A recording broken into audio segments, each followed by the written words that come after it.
السلام عليكم ورحمة الله وبركاته، طلبة الصف الثاني الإعدادي. أهلا بيكم في درس جديد. هنبدأ إن شاء الله درس جديد النهاردة وهو الويف نيتشر أوف لايت. تعالوا نشوف مع بعض كده يعني إيه هو اللايت. اللايت ما هو إلا عامل خارجي بيأثر لي على العين وهو اللي بيسبب لي الرؤية. فنقول إن اللايت هو عبارة عن external factor، هو عامل خارجي affects the eye، بيأثر على العين causing the sense of vision، وبيسبب لي الشعور بالرؤية. خدنا في الليسون اللي فات إن عندنا two types من الويفز، وهي الميكانيكال ويفز والإلكترومagnetic ويفز. وقلنا إن الميكانيكال ويفز دي don't need medium to propagate، محتاجة medium عشان تنتشر من خلالها، زي الساوند ويف كده أو الووتر ويف.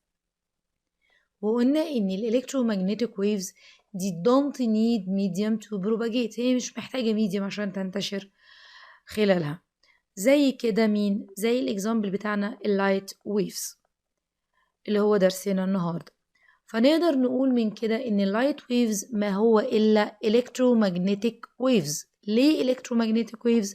لأن هو don't need medium to propagate. زي ما احنا شايفين كده إن الصن بتبعت لنا اللايت ما بين الأرث وما بين الصن في سبيس. طب أمال إزاي اللايت جه من الصن على الأرث وهنا في سبيس؟ يعني هنا مفيش ميديوم أصلا، مفيش ميديا بارتكلز، لأن اللايت ده ما هو إلا electromagnetic waves اللي هو don't need medium to propagate، وهو propagate through vacuum، بينتشر في الفضاء. وقلنا إن كل الإلكترومagnetic waves ما هي إلا transverse waves، يعني consist of crest and trough. وقلنا إن ال velocity of light، سرعة اللايت في الفاكيوم هي عالية جدا، بتصل إلى 300,000 كيلومتر per second أو 3 multiply 10 power 2 meter per second. طيب تعالوا نشوف يعني إيه speed of light، يعني إيه سرعة الضوء. تعالوا بصوا كده مع بعض الفيديو ده عشان نعرف من خلاله يعني إيه سرعة الضوء. اللي قدامنا ده beam of laser، يعني حزمة كده ضوئية من الليزر. هي مشيت هنا distance قد إيه؟ مشيت هنا distance 1 كيلومتر، وأنا هنا مشغل، نرجعها تاني كده، وأنا هنا مشغل التايم. فأقدر أقول من كده إن الديستانس المسافة اللي covered by light، المسافة اللي هيمشيها اللايت في ال 1 second، هي دي ال speed of light. أو نفس الكلام أهو، دي الديستانس المسافة اللي هيمشيها اللايت في 1 second، هي دي ال speed of light. يبقى ال speed of light ما هي إلا ال distance covered by light، المسافة اللي هيمشيها اللايت in 1 second. طيب لما يجي أعملها في شكل رول، قانون كده، هقول ال speed of light equal ال distance over ال time. تعالوا بقى نشوف يعني ايه ال visible light أو الضوء المرئي. الضوء المرئي أو ال visible light ده ما هو إلا one of the components of electromagnetic spectrum. في حاجة عندنا اسمها ال electromagnetic spectrum. ال visible light ده أحد مكوناته زي ما احنا شايفين هنا. بصوا كده، ال electromagnetic spectrum ما هو إلا مجموعة من الريز، راديو ويفز، مايكروويفز، infrared waves، ultra violet waves، X rays، gamma rays، visible light. يبقى هي عيلة كبيرة اسمها ايه؟ electromagnetic spectrum. من أحد أعضاء العيلة دي مين؟ ال visible light. تعالوا نشوف كده مع بعض اهو electromagnetic. دي كده الالكترومagnetic سبيكتروم، دي العيلة الكبيرة اللي بتتكون من الجاما ريز، اكس ريز، الترا فايولت ريز، انفراد ريز، راديو ويف، الميكروويف. دي عيلة كبيرة قوي. من أحد أعضاء العيلة دي هي الفيزيبل لايت، ودي الحاجة الوحيدة اللي أنا بقدر أشوفها من العيلة الكبيرة دي. يبقى البيج فاميلي دي بتتكون من حاجات كتيرة قوي، من ضمن أعضائها أو أفرادها اللي هو الفيزيبل لايت، وده الفرد الوحيد في العيلة دي اللي أنا أقدر أشوفه بعناية. الويف لينث بتاعه بيتراوح من 380 to 700 نانومتر. تعالوا نشوف بقى analysis of white light، يعني تحلل الضوء. احنا طبعا كلنا واخدين من زمان قوي ان ال sunlight دي هي المين source of light energy on the earth surface، هي المصدر الضوء الرئيسي على سطح الأرض. طب تعالوا نشوف كده لما يحصل analysis للوايت لايت، يعني تعالوا كده نشوف الوايت لايت دوت لو سقط على البريزم ده، لو وقعنا وايت لايت على البريزم ايه اللي بيحصل؟ هنبص نلاقي ان الوايت لايت دوت اتحصل له analysis يعني تحلل، وتحلل لي الى 7 colors 7 الوان، واللي هم بنسميهم ال 7 spectrum color. وبناء على كده عرفنا ان الوايت لايت الضوء الابيض دوت consist of mixture بيتكون من خليط من 7 color اسمهم ال 7 spectrum color، وهم الريد والاورنج واليلو جرين بلو انديجو فايلون. طبعا كل الكلام ده احنا اصلا واخدينه من زمان، من سنة 5 واخدين الكلام ده. تعالوا نشوف بقى كده، ده كده الوايت لايت اهو دخل على البريزم الجلاس بريزم حصل له اناليسيس، نفس الكلام اهو ادي الوايت لايت دخل على البريزم حصل له اناليسيس into 7 spectrum color اهو شفتوا بقى. يبقى الوايت لايت اصلا consist of ايه؟ of mixture of 7 color، هو اصلا بيكون من خليط من 7 الوان اللي هم ال 7 spectrum color اللي هم الريد والاورنج واليلو والجرين والبلو والاندجو. لما بيدخل بقى في البريزم بيسقط على البريزم بيحصل ايه للوايت لايت بقى؟ بيبدأ يحصل له analysis يعني تحلل او تفكك الى الالوان الرئيسيه بتاعته اللي هو متكون منها، اللي هم زي ما احنا شايفين الريد والاورنج، ده الوايت لايت اهو، ودول ال7 سبيكتروم كلر اللي هم السبع الوان. خلي بالنا بقى ان ال7 سبيكتروم كلر دول بيبقوا السبيد بتاعتهم كونستنت، هم السبيد كلها ثابته، سرعه ال7 سبيكتروم كلر دي السرعه بتاعتهم ثابته، لكن هم ديفرنت مختلفين بقى في ايه؟ في الويف لينث وفي الفريكونسي وفي الانجل اوف ديفيجن. هما مختلفين في الفريكونسي وزاويه انكسارهم والويف لينث بتاعهم. يعني لو بصينا كده مثلا على ناخد من فوق لتحت من الريد لحد الفايلون، هنبص نلاقي ان الريد الويف لينث بتاعه بصوا كده، الويف لينث كنا قايلينها ان هي الديستانس between two successive crest or trough. بصوا كده المسافة ما بين الكراست والكراست كبيرة ازاي، ما بين التراف والتراف كبيرة ازاي. يبقى الويف لينث هنا بتاع الريد كبير. طب نبص بقى كده على الفريكونسي، شايفين الفريكونسي اللي هو النمبر اوف ويف، شوف عدد الويف مش كبير ازاي. متنسوش ان احنا كنا قايلين ان الريليشن بين الفريكونسي والويف لينث inversely proportional، يعني يكبر الويف لينث تقل الفريكونسي. اهو فعلا اهو الويف لينث هنا كبير فالفريكونسي قل. طب تعال نشوف كده الاورنج، بدأ الويف لينث يقل شوية عن اللي فوق وبدأت الفريكونسي يعلى شوية.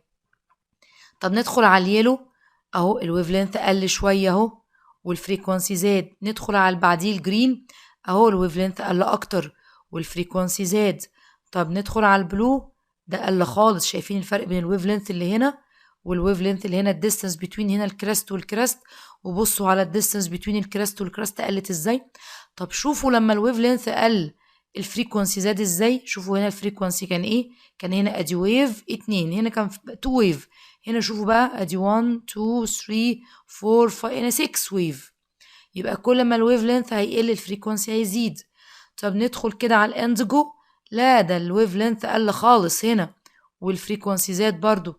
طب ندخل اخر حاجه الفايلت، بصوا الويف لينث زاد ازاي، قل خالص ازاي، شايفين المسافه بين الكراست والكراست. طب شوفوا كمية النمبر اوف ويف، ده فريكونسي عالي خالص.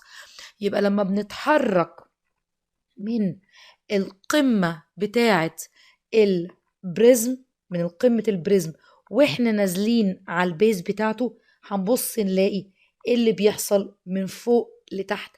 هنبص نلاقي الويف لينث من فوق لتحت ايه، وانت بتتحرك من فوق لتحت الويف لينث بيقل والفريكونسي قاعد يزيد.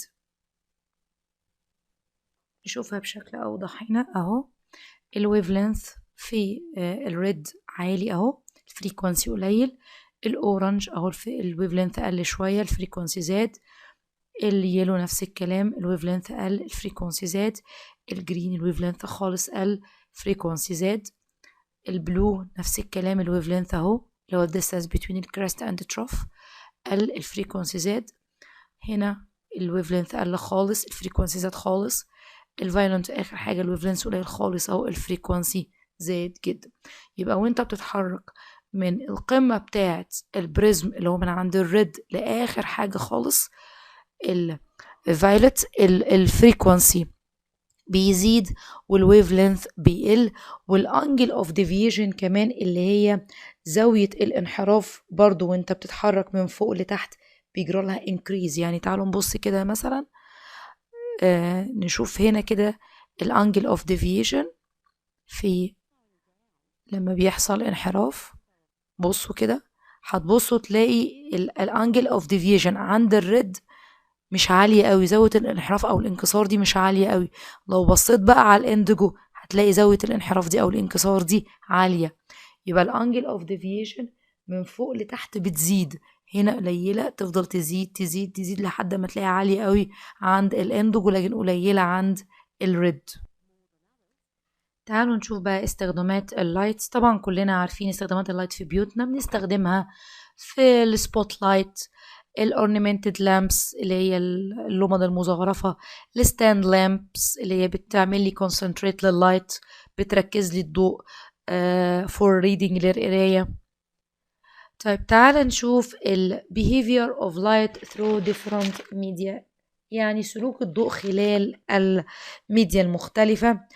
طبعا احنا بنقسم الأوساط إلى 3 جروبس على حسب قدرتها على مرور الضوء من خلالها، فبنقسمها إلى 3 أنواع اللي هي transparent medium، translucent medium أو semi transparent، opaque medium. نبدأ أول حاجة بالtransparent medium، وده الوسط اللي بيسمح للضوء كله إنه يعدي من خلاله، وبيبقى رؤية الأجسام من ورا الوسط ده بتبقى واضحة جدا، زي كده الاير او البيور ووتر. فالترانسبيرنت ميديوم دي هي الميديوم اللي allow most light to pass، بيسمح لكل الضوء انه ينفذ من خلالها، وبالتالي زي ما احنا شايفين كده وش الولد ده واضح جدا.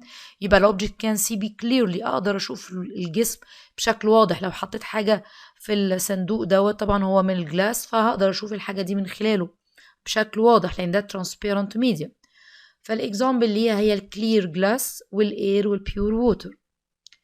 تاني نوع من الميديم هي الترانسلوسن أو السيمي ترانسبيرنت ميديم، ودي بقى مش بتسمح للضوء كله إنه يعدي من خلالها أو ينفذ من خلالها، لا هي بتسمح بجزء إنه يعدي والجزء التاني بتعمل له absorption. فبنقول إن الترانسلوسن ميديم ديت هي allow، بتسمح ب some part of light to pass through، بتسمح لجزء من الضوء انه يعدي من خلالها. طب والجزء التاني بتعمل له absorb the remaining part. وطبعا هنا زي ما احنا شايفين صورة الولد هنا وشه مش واضح زي اللي كان في الترانسبيرنت ميديا، فنقدر نقول ان الاوبجكت can be seen through translucent media less clearly than transparent one، يعني وضوحه بيبقى اقل من درجة وضوحه في الترانسبيرنت ميديا. يعني احنا لو حد واقف ورا الباب دوت اللي هو بيتقال عليه فلانت جلاس اللي هو الازاز المنقرش ده او الخشن دوت، الصورة مش هتبقى واضحة قوي. الاكزامبل اوف ترانسلوسن اللي هو الفلانت جلاس والتيشو بيبر.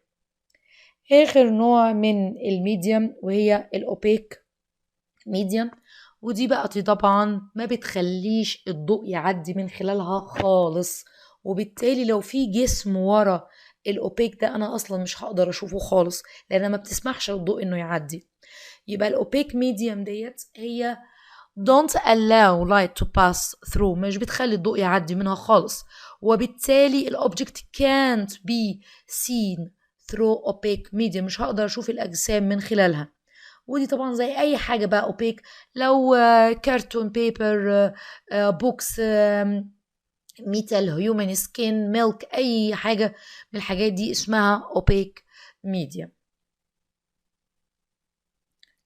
light traveling in straight lines، طبعا برضو كنا واخدين في سنة 5 ان لما الضوء بيجي يتحرك او ينتقل بيتحرك في straight lines. يبقى light traveling through different medium in straight lines and whose thickness can be controlled، ونقدر نتحكم في ال thickness of light. طيب تعالوا نعمل activity صغيرة كده عشان تبين لي فعلا ان light traveling in a straight line. احنا هنا هنجيب كده 3 كروت ورا بعض او ألواح، وهنكون مخرمينهم كلهم بخرم، والأخرام ديت هتبقى كلها في نفس الليفل في مستوى واحد. هنحط هنا شمعة، والناحية التانية هنبص من خلال آخر فتحة كده اهو، هنبص من خلالها على ضوء الشمعة، هشوف ضوء الشمعة. هاجي على اللوحة رقم بي كده، هبدأ احركها من مكانها، هبص الاقي نفسي انا مش شايف ضوء الشمعة. ليه؟ لان هو اللايت traveling in a straight line. طب انا لما حركت كده اللوح اللي هو رقم بي دوت، ايه اللي حصل؟ خلاص هو يعني هيلف الضوء مثلا، يطلع ينط من فوق ولا يمشي من الجنب عشان يوصل؟ لا، انت اول ما حركت كده خلاص بقى قدامه سد. طب هيعمل ايه؟ هو بيمشي في ستريت لاين. يبقى من خلال الاكتيفيتي دي انا اثبتت ان اللايت traveling in a straight line. light intensity، تعالوا نشوف يعني ايه light intensity. light intensity هي عبارة عن شدة الإضاءة. يعني ايه برضو؟ تعالوا بصوا عندنا هنا ده كده source of light، ده هنا مصدر لللايت اهو. دي كده unit area، وحدة المساحة اللي هي متر سكوير. فبيقولك ان ال amount of light، كمية اللايت energy اللي full perpendicular يعني عمودي، اللي بتسقط بشكل عمودي على اليونت اريا في ال1 second، في الثانية الواحدة، اسمها light intensity. تاني، دي كده اسمها وحدة المساحة، تمام، اللي هي المتر سكوير. ده كده source of light.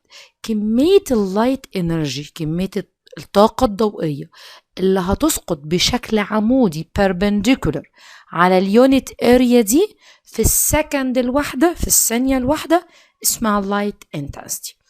يبقى light intensity هي عبارة عن amount of light energy، كمية اللايت energy that full perpendicular، اللي بتسقط بإيه؟ بشكل عمودي على الإيه؟ على اليونت اريا، على وحدة المساحة in 1 second. الساينتستس لقوا إن في relation، في علاقة between اللايت انتنسيتي والديستانس، في علاقة ما بين شدة الإضاءة والمسافة. زي ما انت شايف كده، هنا في واحد واقف قدام السورس اوف لايت، مصدر الضوء، شايف واخد 100% الضوء نازل عليه بشكل لايت انتنسيتي عالية جدا 100%. فبص، كل ما حضرتك هتبعد شويه عن اللايت سورس، على السورس اوف لايت، كل ما هتبعد. بص هنا شده الاضاءه، شوف اللايت انتنسيتي عامله ازاي، قليله جدا. شوف، تحس ان مفيش هوا، مش باينه، مفيش لايت انتنسيتي خالص. ايه ده؟ ده معنى كده انك حضرتك كل ما هتبعد عن السورس اوف لايت، كل ما هتبعد عن مصدر الضوء، اللايت انتنسيتي او شده الاضاءه decrease. يبقى هنا في inversely proportional، علاقة عكسية ما بين اللايت انتنسيتي، شدة الإضاءة، والديستانس، والمسافة. ساينتستس عملوا تجارب كتير قوي على العلاقة ما بين اللايت انتنسيتي وشدة الإضاءة، اللايت انتنسيتي والديستانس والمسافة.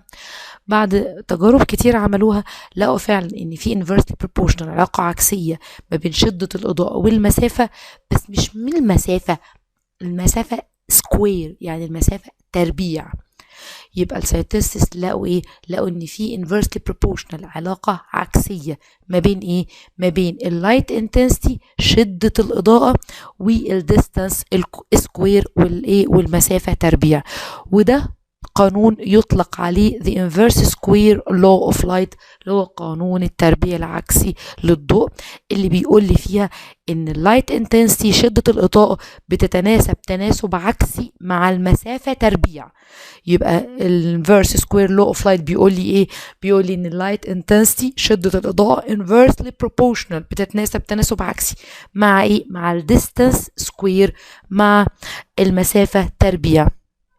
طيب تعالوا كده نبص مع بعض في او هنا بص ادي اللايت انتنسيتي اهو inversely proportional مع الديستانس سكوير. يعني حضرتك لو واقف على بعد 1 متر من السورس اوف لايت، حلو. طيب يعني ايه؟ يعني الديستانس هنا كام؟ 1 هنا ال 1 over 2، 1 over 2 يعني 1 multiply 1 هتبقى اللايت انتنسيتي ايه؟ 1. يبقى حضرتك هتاخد كمية لايت انتنسيتي 100% او 1، يعني اليونت اريا كلها مليانة لايت انرجي، مليانة على اخرها لايت انرجي، يبقى شدة الإضاءة عندك عالية جدا. طب تعالى ابعد 1 متر تاني، بقت حضرتك هنا على بعد 2 متر، على بعد 2 متر. طب انا قلت ان اللايت انتنسيتي ان ايه؟ inversely proportional مع الديستانس سكوير، مع مربع المسافة. مربع المسافة هنا المسافة على بعد كام؟ على بعد 2 متر. طب 2 multiply 2، لان احنا بنقول 2 باور 2، يعني 2 multiply 2 ب 4. يبقى هيبقى عندنا كام يونت اريا؟ هيبقى عندي 4 يونت اريا. حضرتك هينولك كام من الفور دول؟ برضه هو يونت اريا واحد. يبقى المرة دي هينولك ايه؟ 1 من اصل 4. يبقى حضرتك هينولك كوارتر من اللايت انرجي اللي نازل عليك. طيب ابعد كمان متر، يعني ابعد كمان متر، يعني ابعد لايت ابعد كمان متر، ابعد كمان متر، يعني هتبقى على بعد 3 متر. 3 متر. طيب انا بقول لك ان اللايت انتنسيتي inversely proportional مع الديستانس سكوير، الديستانس هنا 3. طب 3 باور 2 يعني 3 multiply 3 بكام؟ ب 9. يبقى هيبقى عندك هنا كام يونت اريا؟ 9. زي ما انتوا شايفين هنا 9 يونت اريا. برضو هيطولك منها 1 يونت اريا واحدة بس المرة دي هيطولك 1 من 9. يبقى هنا هو لما كنت على بعد متر واحد كان نصيبك من لايت انتنسيتي او من لايت انرجي 1 يونت اريا كاملة. بعدت تاني 1 متر بقى نالك من اللايت انرجي ربع بس، كوارتر. بعدت تاني نالك تسع بس. يبقى معنى كده ان فعلا كل ما هتبعد الديستانس، يبقى كده العلاقة ما بين اللايت انتنسيتي والديستانس انفيرس بروبورشن مع الديستانس سكوير. وبكده نكون خلصنا درس النهاردة. يا رب تكونوا استفدتوا، وما تنسوش تعملوا لايك وشير وتفعلوا زر الجرس عشان يوصل لكم كل جديد. شكرا.